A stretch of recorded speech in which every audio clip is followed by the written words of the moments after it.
Unbelievable how disgusting this is. We're going to air a report I did with Aaron Dyke on this premiering here, and we're going to go right back to Max Keiser with how he sees the collapse unfolding. Because unfortunately, it looks like he may be right, and an engineered collapse in ways we can protect ourselves with Max Keiser. But first, here's this report. People who have credibility with young people should be on the television telling these youngsters that it's wrong to carry a gun.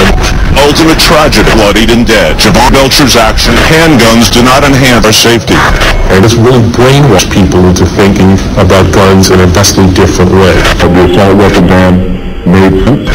Well, the establishment's war against the right to keep and bear arms and the rest of our Bill of Rights is now reaching a high tide mark. You can make no mistake, Bob Costas during Sunday Night Football on NC was declaring war on the Second Amendment. You want some actual perspective on this? Well, a bit of it comes from the Kansas City-based writer Jason Whitlock. Our current gun culture, Whitlock wrote, ensures that more and more domestic disputes will end in the ultimate tragedy, and that more convenience store confrontations over loud music coming from a car will leave more teenage boys bloodied and dead. And make no mistake, he was reading off a teleprompter at that time, and his remarks had all been pre-approved. Handguns do not enhance our safety. They exacerbate our flaws, tempt us to escalate arguments, and bait us into racing confrontation rather than avoiding it. Turn the NFL into even more of a propaganda tool of the authoritarians that control Washington, D.C. If Javon Belcher didn't possess a gun, he and Cassandra Perkins would both be alive today. Leave it to NBC and Bob Costas to take a tragic event and try to capitalize on it to destroy the Second Amendment of our Bill of Rights and Constitution. Coming out and blaming a tragic shooting on the Second Amendment is asinine. It's like blaming obesity on spoons and forks, but that's exactly what he did. Costas really thinks we're stupid when he says, you know, there's a gun culture in the NFL. You mean the thug culture that's in the NFL? Pit bull fights and all the rest of it? You mean that culture? They're trying to claim that the American gun culture is the thug culture that's in the NFL.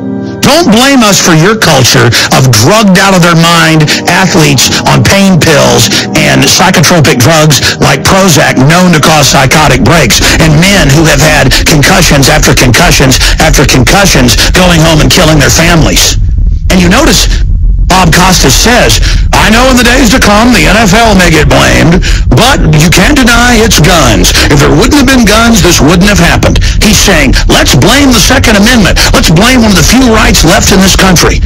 Let's not blame the NFL and the decadent gladiatorial spectacle it's become.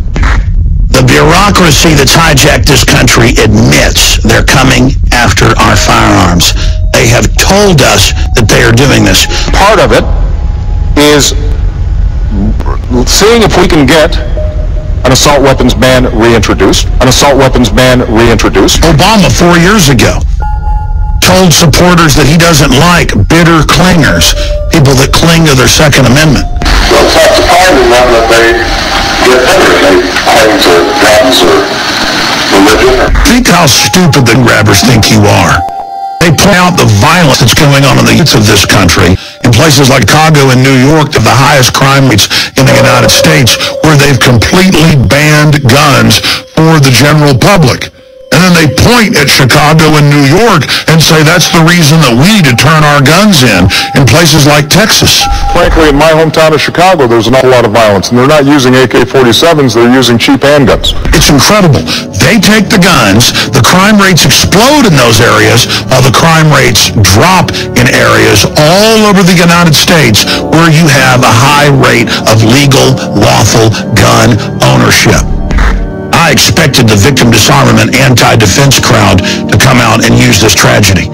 But to see the NFL, NBC, via their frontman Bob Costas do it, lets you know that they are blowing the bugle, that they are charging in on our Second Amendment, and all the facts prove that that is what is now happening. None of us are under any illusion that reinstating that ban would be easy.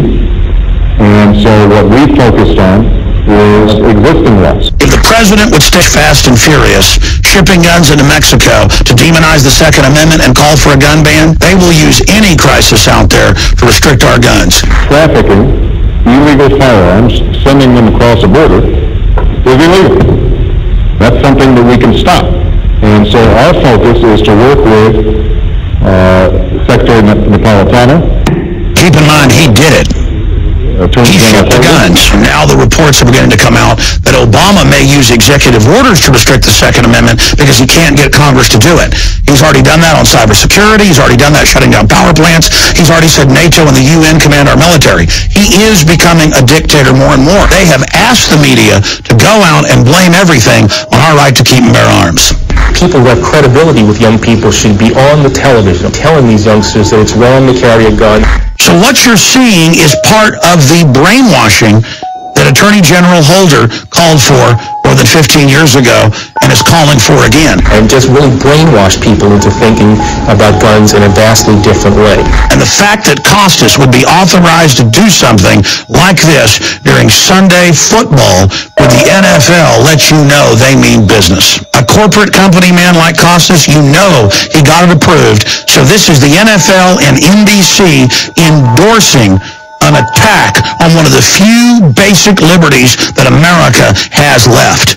Unbelievably outrageous, and signals a coordinated attack on the Second Amendment. And if we won't speak out against this now, if we won't demand that Bob Costas at least apologize for using this tragedy, we're going to lose our Second Amendment. Now, Hank Williams Jr. said this country was turning into a dictatorship and he was fired. You mean when John Boehner played golf with President Obama? Oh, yeah. That'd be like Hitler playing golf with Netanyahu, okay? Okay. Not hardly. All we're asking for is that Bob Costas apologize and that the NFL repudiate what was said as well as NBC. But if that is not done, I promise you this, and over 150 million other gun owners in this country do as well, we are not going to rest until the NFL loses a large portion of their audience and NBC sponsors or boycotted. It's time to turn off the NFL. It's time to turn off NBC. And it's time to stop watching that little globalist frontman, Bob Costas. It's time to take it personal when they try to take our guns. That's why I'm calling for everyone to mail spoons with a note explaining to NBC that blaming guns for crime is like blaming spoons for fat people. And it's time to mail Bob Costas spoons. We're going to put the address under this video in the links below. And it's time to call the sponsors of NBC and the NFL and to let them know you're not going to support them either. It's time for the American people to stand up. It's time for the sleeping giant that is the United States of America to rediscover the Bill of Rights and Constitution. These are our rights, and you are not going to steal them. Do you understand this? The Second Amendment is the line in the sand. I'm Alex Jones, signing off for Infowars.com. All right, that video will be live the next 10 minutes at Infowars.com and PrisonPlanet.com, and I will tweet it out at The Real Alex Jones. Please retweet it. And again, also follow Max Keiser at MaxKeiser.com. Again, I apologize to Max for airing that, but Aaron stayed up all night to get it done, and then we wanted it for the first hour, but we were behind, and so we aired it now. We're always honored to have Max Keiser, but it's good to have that in the middle of the report as well. You've got the floor till we go to break, Max. Any comments on the gun thing, but getting back into your bold prediction that the collapse is really going to accelerate in April. You've already broken down why that's happening. We've got the head of the Bank of England saying what you're saying now. You're in England right now. That's pretty creepy. So tell us what it'll look like and where it goes from there. Hey, well, first of all, O.J. Simpson didn't have a gun. Didn't stop him from killing his wife. Wow, that's incredible. I actually made that point in the video, but Aaron cut it out for some reason. Yeah, Nicole Simpson, she did nice with a concealed carry when O.J. or whoever it was brought that knife to a gunfight. Yeah. Well, wasn't Bob Costas involved in a pedophile scandal with Sandusky for a while? He had him on his show, and they were trying to cover that up for a while until Sandusky got on the show and basically admitted he was a pedophile. And then Bob you see that image of him all shaken up, like, oh my God, I invited a pedophile on my show, and then he tried to, talk his way out of it. So this guy's a loser. But anyway, talking about the collapse of the, central bank system and fiat currencies around the world, this is, as I say, baked into the cake. Now, I believe we're going to see it by April of 2013. If I'm wrong, I will happily admit that I was wrong on my timing. The trends are still there and still in place. Somebody else will get the timing perhaps better than I have. I'm going to stick to my timing. But in the United States, it's remarkable that 2 weeks ago or 3 weeks ago, to give you an idea of the disconnect people have with what's happening in the central banks on Wall Street. Remember when there was a threat that we're going to close down the producer of Twinkies? And then within an hour, Twinkies were selling for $8,000 a Twinkie on eBay. Now that gives you an idea of the disconnect in the United States that the average person has with what the values are that run the system versus what the intrinsic value of a Twinkie actually is. So, you had this remarkable explosion of Twinkie buying on eBay because people were scared that suddenly Twinkies would not be available anymore. And then that mania passed 6 hours or 10 hours later, and it was on to some other mania.